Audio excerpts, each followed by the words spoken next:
Hi everybody and welcome to week 7 of Social Work 502. This is our last week. It's hard to believe this semester just flew by. So just a little note, I'll be taking this week to grade your condition presentations and your clinical vignette 2s. I do ask you to be a little bit patient. It's a lot to grade and I want to give everybody the time that they put into their paper into the grading that I do.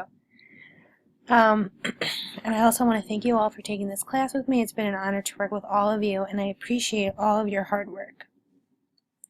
So, what's up for week 7, our last week? So presentations are going to be the focus for this week. We're going to learn from each other and take a critical view of the socially constructed diagnoses. So starting with our objectives, readings, and media. So the week 7 readings are from the Francis text.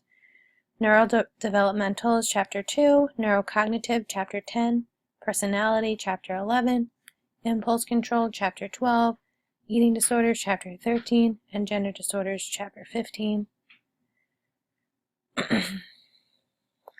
And then the DSM-5, pages 31 through 86. Following that is optional reading. If you find aging to be an interest of yours or gender identity to be an interest of yours, you might want to take the time to read one of these articles, or if any of these other topics are interesting to you, please feel free.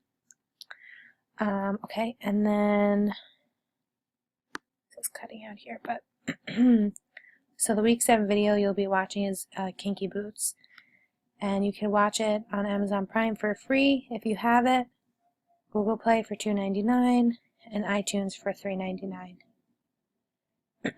I love Kinky Boots. I also saw it on Broadway. It was awesome. Totally applicable to the class also. So a lot of you have already started. All of you might have posted your condition presentations actually. So if you haven't done so yet, please do so by Thursday. But it looks like most of you already have actually. So week 7 discussion, there's quite a few discussions for this week, just a heads up. So you might want to get started on it a little bit earlier than usual. Socially constructed disorder, doubting and believing. So the initial post prompt, choose ADA/ADHD, one of the personality disorders, or one of the impulse control disorders, and provide at least one doubt and at least one belief about that disorder. So the doubt, what makes you question the reliability of this diagnostic label? What negative impact could this diagnostic label have on the individual who receives it? Belief, why do you agree in the reliability of this diagnostic label? What is the benefit to using this diagnostic label? So remember, you're choosing one of the 3, not doing all of the 3. Don't do more work than you have to. You're encouraged to respond to peers, but you are not required to do so in this forum.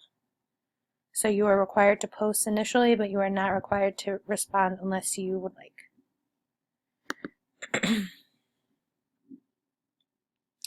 After reviewing the presentations about eating disorders, what are your thoughts about eating disorders based on gender, culture, and ethnicity?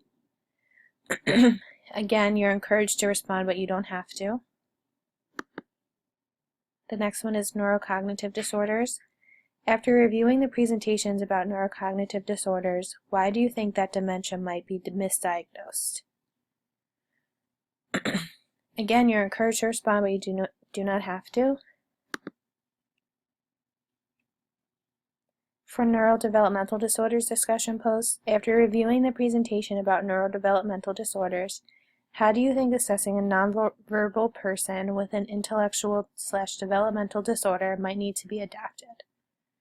Again, you do not need to respond to peers, but you can if you'd like. Week 7 is the next discussion is gender disorders. After watching Kinky Boots, discuss the implications of making a gender-related diagnosis. Again, you can respond to peers, but you are not required.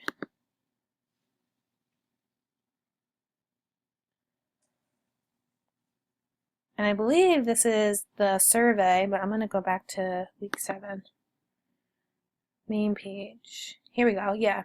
So there's 1, 2, 3, 4, 5 discussion posts besides the condition presentations. I know that they're not open yet. I'll open them today.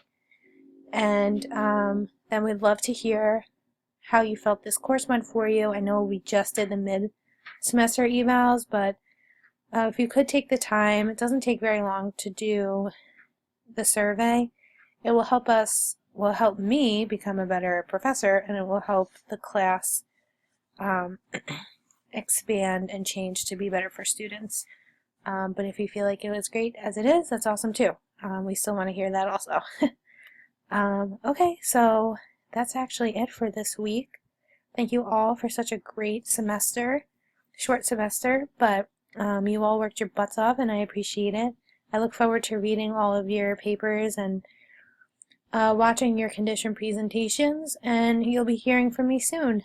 Have a great rest of the semester, semester part 2, and hopefully we'll cross paths in the future. Have a great one.